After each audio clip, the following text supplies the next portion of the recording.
Hi friends, welcome to Chennai Cooking.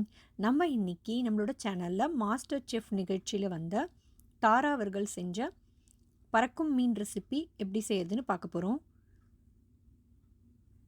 வாங்க இப்போ இந்த ரெசிபி செய்கிறதுக்கு தேவையான இன்க்ரீடியன்ஸ்லாம் பார்க்கலாம். ஃபஸ்ட்டு வந்து வெங்காயம் வந்து பொடி பொடியாக கட் பண்ணி வச்சுருக்கோம், தக்காளி பொடி பொடியாக கட் பண்ணி வச்சுருக்கோம், அப்புறம் வெங்காயம் வந்து கொஞ்சம் நீல வாக்கில் கட் பண்ணி எடுத்துக்கிறோம், அப்புறம் கொஞ்சம் மசாலா பொடி, அது நான் வந்து என்னென்னு பின்னாடி சொல்கிறேன்.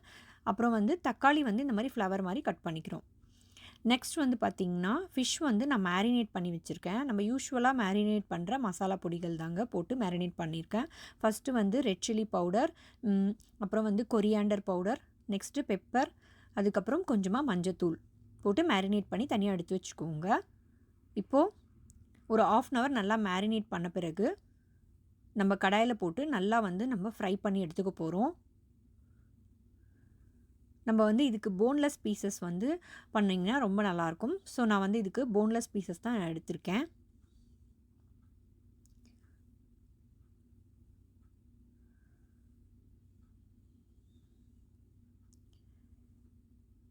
ஃபிஷ் வந்து திருப்பி போட்டு நல்லா நம்ம இந்த மாதிரி ஃப்ரை பண்ணி எடுத்துக்கணும்.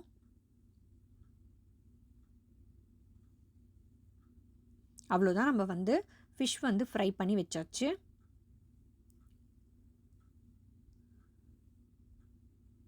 இப்போ அடுத்தது வந்து பார்த்திங்கன்னா ஃபிஷ் ஃப்ரை பண்ண ஆயிலில் வந்து கொஞ்சமாக வந்து ஒரு கடாயில் ஊற்றிக்கணும். இப்போது அதில் வந்து நம்ம சீரகம் வந்து சேர்த்துக்கிறோம், கூடவே நம்ம நறுக்கி வச்சுருக்க வெங்காயம் சேர்த்துருக்கோம்.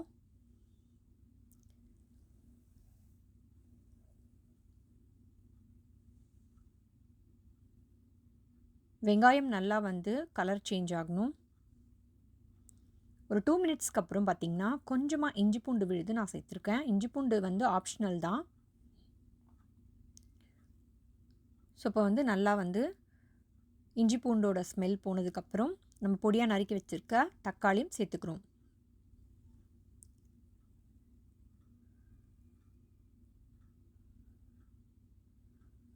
இப்போ நம்ம ஆல்ரெடி ஃபிஷ் மேரினேட் பண்ணுறதுக்கு என்ன மசாலா நம்ம சொல்லியிருந்தோமோ அதே மசாலா தான் நான் வந்து ஆட் பண்ணியிருக்கேன். மஞ்சத்தூள், மிளகாய் பொடி, மிளகுத்தூள், கொஞ்சமாக வந்து தனியாத்தூள். இப்போ இது எல்லாத்தையும் நல்லா மிக்ஸ் பண்ணி விட்டுக்கோங்க. இப்போ நம்ம போன்லெஸ் ஃபிஷ் பீசஸ் வந்து ஆட் பண்ணியிருக்கேன். கொஞ்சமாக சால்ட் ஆட் பண்ணிக்கோங்க. இப்போ இது வந்து நல்லா வந்து வதக்கிக்கோங்க.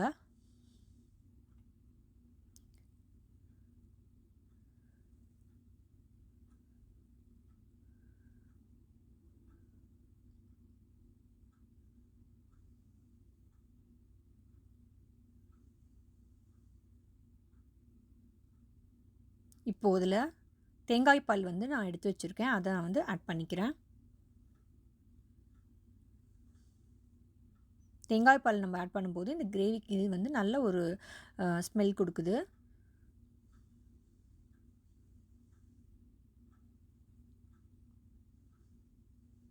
இப்போ வந்து ஃபிஷ்ஷு வந்து நம்ம கொஞ்சம் கரண்டி வச்சு இந்த மாதிரி கொஞ்சம் ஒரு 2 மினிட்ஸ் வெந்த பிறகு குட்டி குட்டியாக வந்து நீங்கள் கரண்டி வச்சு நீங்கள் இந்த மாதிரி பண்ணிக்கலாம். ரொம்ப வந்து மேஷ் பண்ணி விட்டுறாதீங்க, குட்டி குட்டி பீசஸ் மாதிரி பண்ணிக்கோங்க. இப்போது நல்லா வந்து தொக்கு மாதிரி வந்திருக்கு.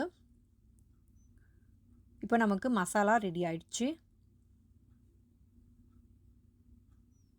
இப்போ நம்ம வந்து க்ரீப் பண்ணுறதுக்கு ஒரு 4 ஸ்பூன் அளவுக்கு நான் வந்து மைதா மாவு எடுத்திருக்கேன், கொஞ்சமாக வந்து உப்பு சேர்த்துக்கிறேன். இப்போ நம்ம தோசை மாவு கன்சிஸ்டன்சிக்கு நல்லா வந்து தண்ணி ஆட் பண்ணி கலக்கிக்கோங்க.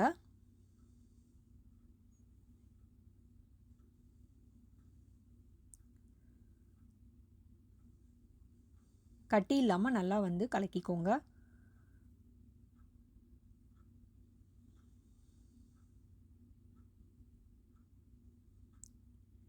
இப்போ நம்ம க்ரீப் மிக்ஸ் பண்ண போகிறோம்.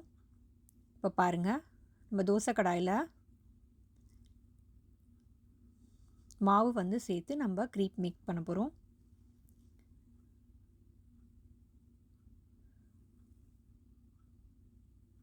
இது வந்து நீங்கள் தின்னாக பண்ணிக்கோங்க, அப்போ தான் வந்து ஈஸியாக வேகும்.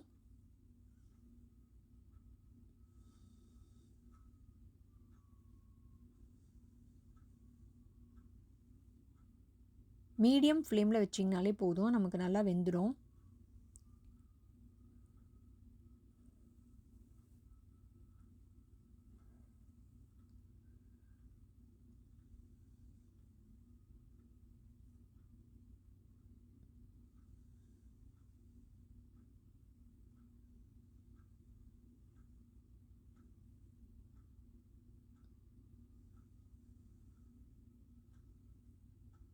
ஒரு 2 மினிட்ஸ்க்கு அப்புறம் நல்லா வந்து வெந்துடுச்சு. திருப்பிலாம் போடக்கூடாது நீங்கள். இப்போது வெந்த பிறகு நம்ம வந்து செஞ்சு வச்சுருக்க அந்த ஃபிஷ் ஸ்டஃபிங்கை வந்து நம்ம இங்கே வைக்கிறோம்.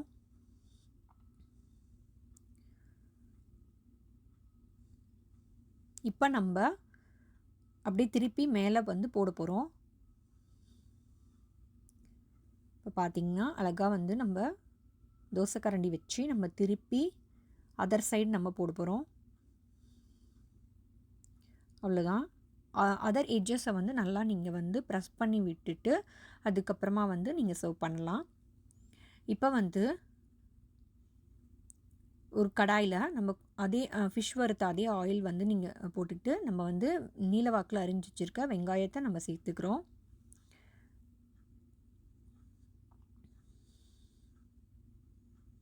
இப்போது டொமேட்டோ நம்ம இந்த மாதிரி கட் பண்ணி வச்சுருக்கோம் இல்லையா, அதையும் நம்ம சேர்த்து ஃப்ரை பண்ண போகிறோம்.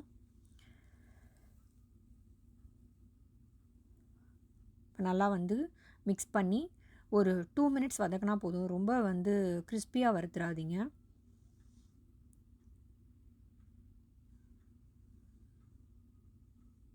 லைட்டாக கலர் சேஞ்ச் ஆகிற வரைக்கும் வறுத்தா போதும்.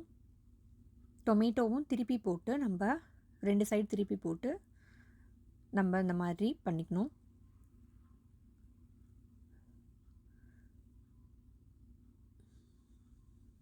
அவ்வளோதான். இப்போ நம்ம அழகாக நம்ம இந்த மாதிரி ஃபிஷ் நம்ம வந்து வறுத்து வச்சுருக்க ஃபிஷ்ஷை வந்து அந்த க்ரீப்க்கு நடுவில் வந்து வச்சு டெக்கரேட் பண்ணுறோம். பறக்கும் மீன் ரெசிப்பியில் அவங்க அப்படி தான் பண்ணியிருந்தாங்க.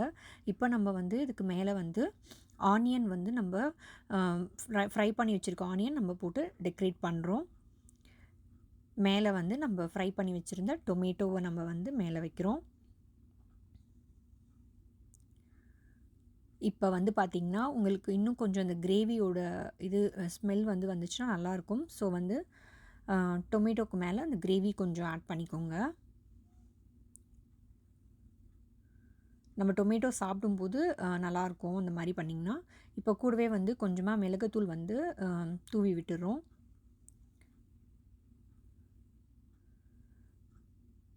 அவ்வளோதான், நமக்கு பறக்கும் மீன் ரெசிபி மாஸ்டர் செஃப் நிகழ்ச்சியில் செஞ்ச பறக்கும் மீன் ரெசிபி அழகாக தயாராகிடுச்சு. இது நீங்கள் உங்கள் வீட்லேயும் ட்ரை பண்ணி பாருங்கள்.